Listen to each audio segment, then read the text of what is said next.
Thank you with Cheryl Pounder, Jeff O'Neill, and Darren Drager. After Game 4, they were already starting the autopsy in Toronto. Coaches were getting fired, players were getting traded, but it turns out the body still had some breath in it. Where did they find the life in Game 5? They're trying to get the Boston Bruins' attention tonight with the victory, and for that to happen, a bunch of things needed to happen, James. Solid goaltending performance, great team game, and a stud on the Toronto Maple Leafs to step up and make things happen, to make a play in overtime, and that's exactly what John Tavares did. He's got Grzelcyk at the blue line, who does not defend someone taking it to the house very well, and that's what John does. He takes it to the net, and Matthew Knies goes to the net, and that's where the pucks are always at, and that's how you have to score against the Boston Bruins. Unbelievable play by those two players. And you talk about skilled plays, there is some skill involved right there, but that's meat and potato stuff. Put your shoulder down, take it to the net, and they're rewarded for it. Matthew Knies doesn't get the chance to win the game if Joe Woll doesn't have the game of his young career. 28 saves, many of them absolutely brilliant, and it's enough to make you say, maybe we should have seen him earlier in the series. Yeah, that's fair enough. And I mean, give Sheldon Keefe some credit. I mean, he went for the spark move in Game 4, and he puts Joe Woll in for the third period in place of Ilya Samsonov. So is he playing the gut? Is he just believing that he's got something special in Joe Woll to give him the start in Game 5? Yeah, all of the above. This guy is super competitive. He's calm. And he just flat out knows how to stop the puck, and the Boston Bruins faced that through regulation and ultimately into overtime as well. Boston was relatively quiet. That was because of the all-in effort of the Maple Leafs in front of Joe Woll in the first, 10 shots in the second, 12 in the third, and then overtime, he made 2 or 3 absolute game-saving saves. So a little bit of everything here, and spreading the credit around. It, of course, starts with Joseph Woll, who had a heroic effort.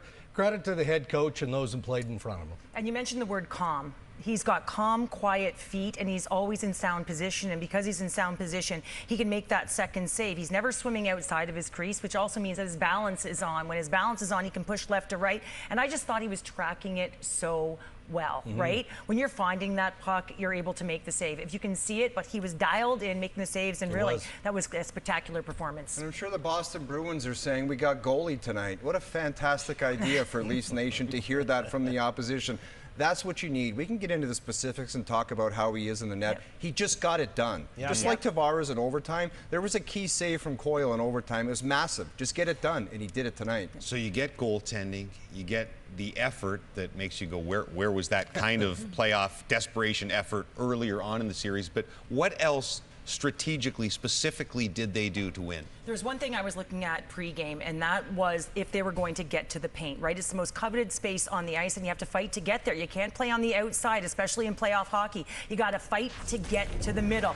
And case in point, on the overtime winner with the net drive of Tavares, and how about just playing in zone? Hard and heavy on pucks. Look at Bertuzzi, just in and around the net. Now all of a sudden, everyone's flooding towards you. The wins by Domi in the offensive zone, but look who's tracking to the net. It's going to be Bertuzzi. Guess what? You're getting in the eyes of Swayman. Now all of a sudden coverage is coming to you. That's going to open up different pockets in the slot area. You cannot make it easy on your opponent. You got to find ways to get to the net. Now you can work it low. Now you can get them running. When you get them running, now you can move the puck anywhere you want because you've opened up that ice. But it all starts with net drive, with and without the puck. So it drives me crazy when I go to a practice at any level. Kids to the NHL with the plastic things on the ice and their deke.